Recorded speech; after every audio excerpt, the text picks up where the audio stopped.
Hello అండి. ఎలా ఉన్నారండి అందరూ? బాగున్నారా? మీరంతా బాగుండాలని మనస్ఫూర్తిగా దేవుడిని కోరుకుంటున్నాను. ఈ వ్లాగ్ అయితే సాయంత్రం చేసిన వ్లాగ్ అండి. అంటే సాయంత్రం నుంచి నైట్ వరకు కూడా ఈ వ్లాగ్ అయితే కంటిన్యూ చేశాను. ఎప్పుడూ కూడా మార్నింగ్ చేస్తున్నాను కదండీ! అందుకనే ఈసారి ఈవినింగ్ చేశాను. కానీ మరి ఈ మినుములు అయితే మరి ఎండొస్తుంది కాబట్టి మార్నింగ్ పిల్లలు వెళ్ళిన తర్వాత అయితే ఎండలో పోసాను. ఈ మినుములు తెచ్చి అప్పుడే ఏడాది అవ్వొస్తుందండి. నిరుడు ఈ రోజుల్లో తెచ్చారు అమ్మ వాళ్ళు. మరీ లాభాలు గడించేంత వ్యవసాయం మేము చేయకపోయినా కొద్దో గొప్పో మేము కూడా వ్యవసాయం చేసుకునే కుటుంబమేనండి. మరి మినుములు, వరి, ఇంకా మొక్కజొన్న అలాంటివి మా అమ్మ వాళ్ళు కూడా పండిస్తూ ఉంటారు. ఇక అమ్మ అయితే మరి నిరుడు పంపించింది. వీటిని ఆడించడానికి ఇప్పుడైతే మరి మాకు టైం దొరికిందండి. ఎండలో పోసాను. ఇంకా అవి ఆరుతూ ఉంటాయి కదండీ సాయంత్రం వరకును. మరి నేను గిన్నెలు తోమేశాను, తుడిచేసాను, మొత్తం బట్టలన్నీ ఉతికేసాను. ఇంకా నైటీలు ఎప్పుడో తీసుకున్నానండి. ఈ నైటీలు కుట్టుకోవడానికి నాకు టైం దొరకట్లేదు. ఇక అలానే ఉంచుతున్నాను రేపు రేపు అనుకుంటూ. నాకు మిషన్ కుట్టడం అయితే రాదండి. రావడం అంటే నైటీలు సైజ్ చేసుకోవడం, కుట్లు వెంట కుట్లు వేసుకోవడం, పిల్లల బట్టలు అలాంటివి అయితే చేస్తాను. ఇంకా చీరలకైతే పాల్సులు కూడా వేసుకుంటానండి అంచులు అవి కుట్టుకొని. ఇంకా జాకెట్ కుట్టుకోవాలని నాకు చాలా ఆశగా ఉంటుందండి. కానీ మరి దాని మీద మరి నేను దృష్టి పెట్టలేక దాన్ని రేపు కుడదాం, రేపు నేర్చుకుందాం అనుకుంటూ పోస్ట్‌పోన్ చేసేసాను. ఇన్ని సంవత్సరాలు అయిపోయిందండి. పిల్లలు చిన్నగా ఉన్నప్పుడైతే మరి నేర్చుకోవాలని చాలా ఆసక్తి ఉండేది. కానీ అప్పుడు ఆళ్ళు ఏమీ చేసుకొనిచ్చేవారు కాదు. దృష్టి పెట్టలే గానీ ఏ పనైనా వచ్చేస్తదండి ఈజీగా. జాకెట్ కూడా ఎప్పటికైనా నేర్చుకోవాలనే ఆశ ఉంది.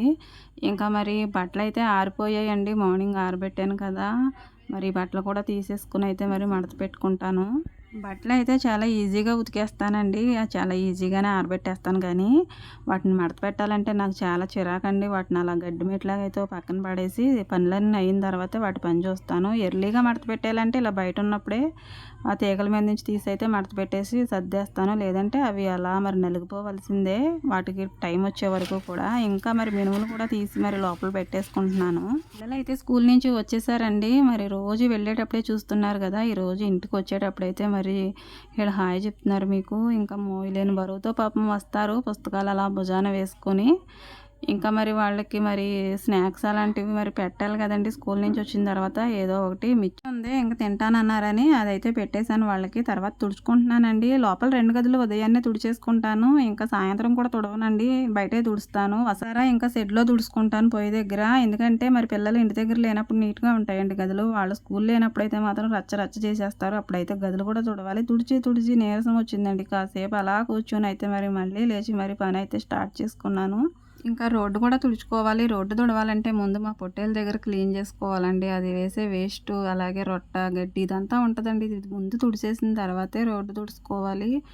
ఇంకా మరి రోజు కూడా చాలా సార్లయితే మరి దీని దగ్గర క్లీన్ చేయవలసి ఉంటుంది. ఇలా చేయాలంటే మరి కొంచెం ఇబ్బందిగానే అనిపిస్తుందండి. కానీ మరి ఇది నేను చెయ్యాలా?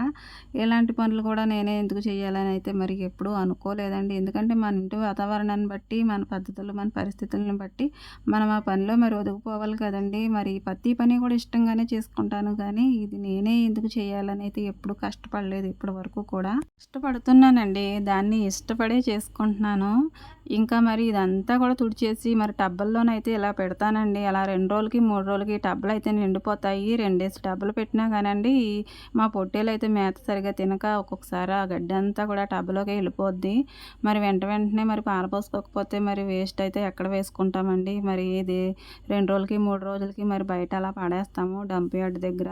మరి పాప హెల్ప్ తీసుకొనైతే మరి నేను దీన్నైతే తీసుకెళ్ళి బయట పడేసుకుంటాను. ఎప్పుడో ఒక్కోసారి వస్తుందండి చెత్త వేసుకెళ్ళేవాళ్ళు ట్రాక్టరు. అదొచ్చే వరకు చూడాలంటే మరి మన ఇల్లంతా నిండిపోద్ది చెత్త. ఇంకా మరి మార్నింగ్ తోముకున్న గిన్నెలండి ఇవి. ఇవన్నీ కూడా సర్దుకుంటున్నాను స్టాండ్‌లోను. స్టాండ్‌లో కూడా నేను రోజుకి 2 సార్లో, 3 సార్లో సర్దుకోవాల్సి ఉంటుందండి. ఆ గిన్నెలను బట్టి ఉంటుంది. మరి ఇలా అయితే సర్దేసుకున్నాను. మరి అంతమాను సర్దుకోవడం, తోముకోవడమే కదండీ ఎక్కువగా ఉండేది. గిన్నెలైతే మరి మూడోసారండి తోమడం. ఉదయాన్నే అత్తయ్య తోమింది. మరి తర్వాత నేను తోముకున్నాను వంట అయ్యాక. ఇప్పుడు పిల్లలొచ్చిన తర్వాత వాళ్ళ క్యారేజీలు, ఇంకా మరి తిన్న గిన్నెలు ఇంకా ఉంటాయి కదండీ! కదండి, అవి కూడా ఇప్పుడే తోమేసుకుంటాను. తోమేసుకుని అలా మరి వాడపెట్టేస్తాను. చేసుకుంటూ వెళ్ళాలే కానండి అసలు తీరిక అనేది కనిపించదు. కావాలని కాసేపు కూర్చోవాలని కూడా అనిపించదు. ఎందుకంటే పనులు ముందు కదలాడుతూ ఉంటే ఎలా కూర్చోవాలనిపిస్తుందండి. ఒక్కోసారి నీరసం వస్తుంది, కానీ మరి ఏం చేస్తాం. పూటలో కూడా నేను పొయ్యి మీదే వండుతానండి అన్నము. ఇంకా మరి పొయ్యి అంటించేసి ఎసరు కూడా పెట్టేశాను. తర్వాత మరి బియ్యం అయితే తీసుకున్నాను. వాటిని అయితే చాట్లో వేసుకుని అయితే వేరుతున్నానండి. ఎందుకంటే మరి వేపాకులు అవి కలుపుతాం కదండి ఆడిచ్చిన బియ్యంలోను. ఎక్కడైనా మరి చిన్న చిన్న పెంకు పురుగులు లాంటివి ఉంటాయేమోనని చెక్ చేసి అయితే మరి వాటిని చెరిగి నాకు వచ్చిరా అన్నట్టు మరి వాటిని అయితే కడుగుతాను. రోజు ఇదో పని అవుతుందండి. వేపాకులతోనూ చాట్లో పోసుకుంటే మరి అవి దొరకట్లేదు. అన్నంలో ఎక్కడైనా ఒక్కోటి చిక్కుకుంటే చిన్న చిన్న పరకలు లాంటివి మా వాళ్ళు మరి పిల్లలు మరి గోల చేసేస్తున్నారు. అయితే పాలు పెట్టానండి. బాబు వచ్చే టైం కూడా అయిపోయింది కదా, వాళ్ళు మరి పిల్లలు ముగ్గురు కూడా తాగేస్తారని పాలు పెట్టాను. ఇంకా మేము కూడా టీ పెట్టుకున్నాం. అత్తయ్య గేదెల్లో నుంచి వచ్చారు, అలాగే వదిన కూడా పని నుంచి వచ్చిందండి. వాళ్ళకైతే మరి చెరుకు కాస్త ఇచ్చి మరి నేను కూడా తాగుతాను. అత్తయ్యనైతే కొట్టు దగ్గరికి పంపించానండి పొలం నుంచి రాగానే, ఎందుకంటే టమాటాలు లేవు, అవైతే తెప్పించాను. ఇంకా పిల్లలకైతే లంచ్ బాక్సుల్లోకి రేపటికైతే మరి దొండకాయలు తెప్పించాను. మరి ఒక్కొక్కసారి మరి సంత సరుకులు అయిపోయినప్పుడు అయితే మరి ఇక్కడ దొరికే షాపుల్లో, కిరాణా షాపుల్లో అయితే కూరగాయలు కూడా తెచ్చుకుంటామండి. కూరగాయలు అన్నీ దొరుకుతాయి మాకు. ఇంకా బాబు కూడా వచ్చేసాడండి. మార్నింగ్ ఎప్పుడో 7:30కి వెళ్తాడండి. పాపం వచ్చేటప్పటికి చీకటి పడిపోతుంది. టైం వచ్చేసి 6 అయినా కానండి చీకటి పడిపోతుంది శీతాకాలం గురించి. ఇంకా మరి నేను నైట్ అయినా సరే పప్పుచారు కాస్తానండి. అప్పుడప్పుడును పిల్లలు కావాలని అడుగుతారు. ఇంకా మా వీధిలోకి అయితే చామంతి పూలు అమ్మాయి అతను వస్తాడండి. అతను వచ్చినప్పుడల్లా మేము తీసుకోం, కానీ ఒక్కొక్కసారి చామంతి పూల సీజన్లో, జాజుల సీజన్లో అయితే కొన్ని అయితే ఒక్కొక్కసారి తీసుకుంటాను. ఈ చామంతి పూలు రెండేసి పెట్టొచ్చు అని అయితే తీసుకున్నాను.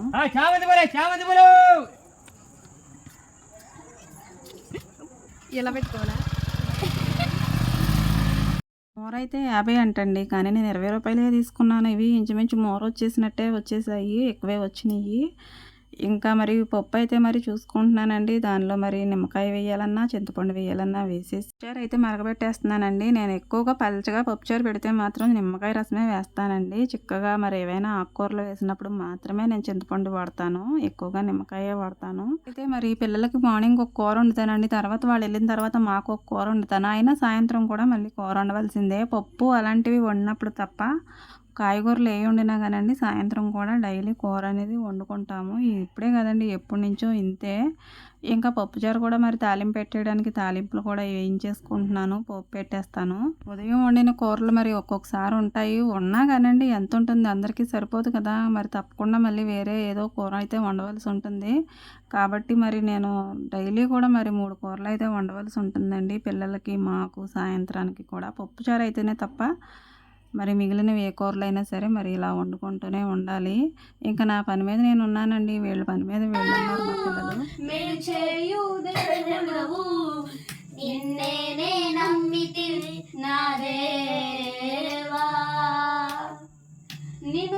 అయితే స్నానం అయిన తర్వాత ప్రార్థన చేసుకుంటారండి. రోజును పాటలు పాడుకుంటారు, బైబిల్ చదువుకుంటారు, ప్రార్థన చేసుకుంటారు. వీళ్ళకి రాని పాటలు ఏమైనా ఉంటే టీవీలోనైతే పెట్టుకునండి సౌండ్ తగ్గించుకుని ఆ ట్యూన్ వెనకాలే వీళ్ళు కూడా పాట అయితే నేర్చేసుకుంటారు. వెనకోడళ్ళు హాస్టల్ నుంచి వచ్చిన తర్వాత వాళ్ళిద్దరూ వీళ్ళు కలిసి కూడా మరి చాలా సంతోషంగా అయితే రోజు ఇలానే చేస్తూ ఉంటారండి మా కుటుంబం కొరకు. ఇంకా అందరి గురించి కూడా చేస్తారు వీళ్ళు. ఇంకా భోజనం టైం అయిపోయిందండి. పప్పుచారు చేశాను కదా, ఇంకా కొత్తిమీర పచ్చడి పొద్దున్న చేశానండి మా కోసం, అది కూడా ఉంది. ఇక పాప అయితే నాకు మరి కొన్ని గిన్నెలు అందించడం, మంచినీళ్ళు, ఇంకా లోపల ఏమైనా పచ్చళ్ళు అలాంటివి ఉంటే అవి తీసుకొచ్చి అక్కడ పెట్టడం, అలా మరి అందిస్తూ ఉంటుంది, హెల్ప్ చేస్తుందండి. ముగ్గురు చేస్తారు. మరి నేను వీళ్ళకైతే అన్నం వడ్డించేస్తున్నాను. వీళ్ళతో పాటు మామయ్య గారికి కూడా పెట్టేస్తాను, ట్యాబ్లెట్లు వేయాలి కాబట్టి. ఇప్పుడు చీకటి మొఖాన్ని అయితే లేస్తాం కదండి, పిల్లల్ని రెడీ చేసి స్కూల్కి పంపించి మళ్ళీ మన పనులన్నీ కూడా ఒకదాని తర్వాత ఒకటి చేసుకుంటూనే ఉంటాం. అలా మరి ఈ టైం అయినా కానీ అవే పనులు ఉంటాయండి, చేసిందే మళ్ళీ చేయడం. అందరికీ అన్ని టైం ప్రకారం జరుగుతాయండి, కానీ ఇంట్లో పనిచేసే ఒక ఇళ్ళకి మాత్రం అన్ని టైం ప్రకారం అయితే అస్సలు జరగవండి. ఎప్పుడో చీకటి మొఖాన్ని లేచి చేసుకున్నా కానీ మరి ఇప్పుడు చీకటి పడిపోయినా అవే పనులు చేసుకుంటూ మరి ఎంతో అలసిపోతూ ఉంటామండి. ఈ టైం అయ్యేసరికి అయితే ప్రాణం మరి తూలిపోతూ ఉంటుంది. ఇంకా మరి పొట్టేళ్ళనైతే మరి బయట మార్నింగ్ నుంచి ఇప్పటి వరకు కూడా అలా బయట ఉంది. మరి దాన్ని తీసుకొచ్చి అయితే లోపల కట్టేశాను. ఉదయాన్నే తీసుకెళ్ళి బయట కడతాను కదండి. ఇంకా మరి కోడైతే ఇక్కడ పడుకుందండి. ఇది అసలు బయటికెళ్ళిపోద్ది, దొరకదు చేతికి. ఇంక ఎక్కడో దిక్కునని అక్కడ వదిలేసాను. ఇంకా మరి వీళ్ళకి బెడ్లు కూడా రెడీ చేసేస్తున్నానండి, పక్కలవి సర్దేసి. ఇంకా మామయ్య గారికి కూడా టాబ్లెట్లు వేస్తాను. అంటే ఆయన మింగడానికైతే కాస్త కష్టంగా ఉంటుంది. దానికి కూడా అసలు చాలా ఇబ్బంది పడేవారు. ఈ మధ్యనే దేవుడి దయ వల్ల కాస్తంత మింగడానికైతే మరి కుదురుతుంది. లేదంటే అన్నం తినడానికి కూడా చాలా ఇబ్బంది అయ్యేది. మరి ఇంతింత లావున్న ఈ టాబ్లెట్లు మరి మింగించాలంటే కష్టం కదా! అందుకనే నేను వీటిని పౌడర్‌లా చేసేసి నీటిలో కలిపేసి అయితే 3 పూటలు అయితే మరి ఇలానే వేస్తూ ఉంటానండి. ఇంకా పిల్లలైతే చదువుకుంటున్నారు, ఎగ్జామ్స్ ఉన్నాయనేసి. అమ్మాయి అయితే కొంచెం ఎర్లీగానే చదివేసుకుందండి. ప్రేయర్ చేసుకోవడానికి ముందే చదివేసుకుంది కాబట్టి తను మరి ఆ గదిలో అయితే ఉంది. వీళ్ళైతే చదువుకుంటున్నారు. మరి చదివినట్టు ఒక్కోటైతే మరి నాకు అప్పచెప్తూ ఉంటారండి. చిన్నప్పుడు అన్నీ ఎక్స్‌ప్లెయిన్ చేసి చెప్పేదాన్ని. ఇప్పుడు మరి వాళ్ళు క్లాసులు అయితే పెరిగిపోయినాయి కాబట్టి ఇంగ్లీష్ మీడియం నాకు అంతగా అర్థం కాదు. చెప్తాను కానీ అంత అయితే కాదు. వీళ్ళు ఇప్పుడు నన్ను మించిపోయారండి. ఇంగ్లీష్ వీళ్ళకే బాగా వస్తుంది నాకంటే. ఇంకా డౌట్స్ అలాంటివి ఎప్పుడైనా అడిగినా కానీ తెలుగులో చెప్తానండి. ఇంగ్లీష్‌లో నాకు అంతగా రాదు కాబట్టి అలానే అర్థం చేసుకుంటారు పాపం. ఇంకా మరి బట్టలు కూడా అన్నీ మడత పెట్టేశానండి. బట్టలు మడతెట్టడం చాలా చిరాకండి. కానీ అరమరలు మాత్రం అలా ఉంటే మాత్రం నాకు అస్సలు నచ్చదు. ఒకటి లాగి ఒకటి పీకి అలా పెడతారండి పిల్లలు ఒక్కోసారి. అవన్నీ కూడా అలా సర్దుకుంటూ ఉంటాను. బట్టలు మాత్రం ఇలా నీట్‌గా లేకపోతే నాకు మాత్రం చాలా చిరాకు అనిపించేస్తది. మనశ్శాంతిగా అనిపించదండి అసలు. ఇవి నీట్‌గా ఉంటేనే నాకు కూడా ప్రశాంతంగా ఉన్నట్టు అనిపిస్తుంది. పనులు అయిన తర్వాతే బట్టల పని కూడా చూస్తానండి. కానీ నీట్‌గానే ఉంచుకుంటాను బట్టలు. ఇంకా మరి మార్నింగ్ అయితే పైకి పెట్టేస్తాను కదండీ బరకము. మరి ఇలా నైట్ అప్పుడు మరి కిందకే దించేసుకుంటామండి. మరి చలి రాకుండా ఉంటుంది, వర్షం కూడా లోపలికి రాకుండా ఉంటుంది కదా! ఈ 2 కాలాల్లో మరి ఇది ఇలా కిందకైతే వేసేస్తాము. ఇంకా పిల్లలైతే పడుకున్నారండి. అందరూ పడుకున్నారు. నేను తిన్నా తినకపోయినా దీనికి మాత్రం ముందే పెట్టేయాలండి. తర్వాతే మేమిద్దరం తింటాము. ఇంకా మరి దొండకాయలు కూడా మరి రేపటికైతే కట్ చేసేసుకొని ఫ్రిడ్జ్‌లోనైతే పెట్టుకుంటానండి. మరి రేపైతే అవ్వదు కదా పని. మార్నింగ్ లేచిన దగ్గర నుంచి ఇప్పుడైతే టైం 10 అవుతుందండి. ఇప్పటి వరకు కూడా మరి ఎన్నో పనులండి. ఎన్ని పనులు చేసినా మరి ఎంత ఒత్తిడి, అలసట ఉన్నా కానండి ఏదో సంతోషం అండి. చేసేది ఎవరి కోసం? పిల్లల కోసమే కదా అన్న ఆనందం, సంతృప్తి అయితే ఉంటుంది. ఎన్నో కష్టమైన పనులుంటాయి జీవితం అన్నాక. మరి అవన్నీ కూడా చాలా ఇష్టంగాను, మనస్ఫూర్తిగానే చేసుకుంటానండి. నేనే కదండి, నాలా మరి పిల్లలున్న ప్రతి తల్లి కూడా అంతే కదా! వీడియో నచ్చితే లైక్ చేయండి, అలాగే సబ్స్క్రైబ్ చేసుకోండి. Thank you.